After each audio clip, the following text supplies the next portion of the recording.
பொதுவாக என்னன்னா இது மெடிக்கலுக்கு அதிகமாக யூஸ் பண்ணுவாங்க. இது என்ன பண்ணுன்னா, இப்போ ஃபார் எக்ஸாம்பிள் எனக்கு ஓப்பன் ஹார்ட் சர்ஜரி பண்ணியிருக்காங்க, எனக்கு ஆப்ரேஷன் பண்ண இடமெல்லாம் இந்த தழும்பு தெரியுது. இப்போ இந்த தழும்புக்கு ஈசோப் அப்ளை பண்ணுனா இது என்ன பண்ணுன்னா, இதை நார்மல் ஸ்கின்னாய் மாத்திரும். அதுக்கு அவ்வளோ வல்லமை உண்டு. இப்போ இது என்ன பண்ணுன்னா, காயமே தெரியாத மாதிரி நார்மல் ஸ்கின்னா மாறிடும். அந்த இடத்துல எந்த ஒரு டேமேஜஸோ எந்த கிராக்கோ எதுவுமே இல்லாதபடி புதிய பாடி எப்படி நீங்க பிறந்த போது குழந்தை பாடியில எந்த ஸ்கிராச்சஸும் இல்லாம கிளீனா இருக்குமோ அதே போல பரிசுத்தமாய் அந்த இடத்தை மாத்திரும். அதுதான் அந்த ஈசோப்பினுடைய வல்லமை. அப்போ இயேசு இந்த இடத்துல எதை இந்த ஈசோப்பு நம்மளுக்கு ரெப்ரசன்ட் பண்ணுதுன்னா, பரிசுத்த ஆவியானவரை ரெப்ரசன்ட் பண்ணுது. ஹல்லேலூயா. வாசிப்போம் 51ஆம் சங்கீதம் 7ஆம் வசனத்தை. தாவீது என்ன சொல்லுகிறார்? ஆண்டவரை பார்த்து தாவீது கேட்கிறார், நீர் என்னை ஈசோப்பினால் சுத்திகரியும். ஹல்லேலூயா. இந்த நாள் ஆராதனைக்கு வந்திருக்கிற உங்களை பார்த்து ஆண்டவர் சொல்லுகிறார், நாமளும் தாவீதை போல கேட்க போறோம்.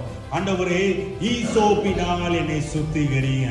ஈசோப்பு என்ன ரெப்ரசன்ட் பண்ணுதுன்னா, ஒரு டேமேஜஸ், ஒரு ஸ்கின்ல டேரான அந்த ஸ்கின்னுடைய அடையாளத்தவே மாற்றி நார்மலான ஒரு ஸ்கின்னாய் மாற்றுகிறது. ஹல்லேலூயா. நீ பாவம் செய்து நீ தண்டிக்கப்பட்டவனாய் பார்க்கவில்லை, ஒரு பாவியை போல ஆண்டவர் பார்க்காதபடி தேவனுடைய பார்வையில ஈசோப்பினால் உன்னை சுத்திகரிக்கும் போது, தேவன் பார்க்கும் போது இயேசுவின் மூலமாய் ஈசோப்பினால் சுத்திகரிக்கப்பட்டவனாய் இருந்தால் பாவி பரிசுத்தமாய் தெரியப்படுவாய் தேவனுடைய பார்வையில. ஹல்லேலூயா. நீ பாவம் செய்து பாவியை போல ஆண்டவருடைய பார்வையில் இல்லாதபடி ஆண்டவர் என்ன செய்கிறார்? பாவமே செய்யாதவனை போல உங்களை பார்க்க போறார். ஹல்லேலூயா. ஆண்டவரை பார்த்து பாவமே செய்யாதவனாக தேவன் உங்களை பார்க்க போகிற அந்த தேவனோட நாம் ஆராதிக்க போறோம். ஹல்லேலூயா. ஈசோப்பினால் என்னை சுத்திகரிங்க.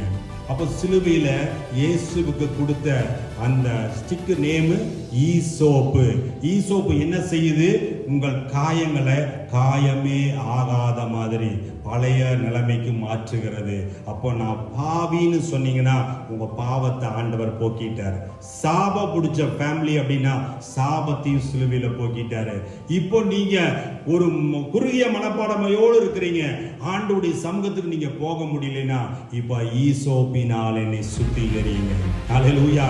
நீங்க பாவமே செய்யாத பரிசுத்த சந்ததியார் தேவன் உங்களை பார்க்க போகிறார்.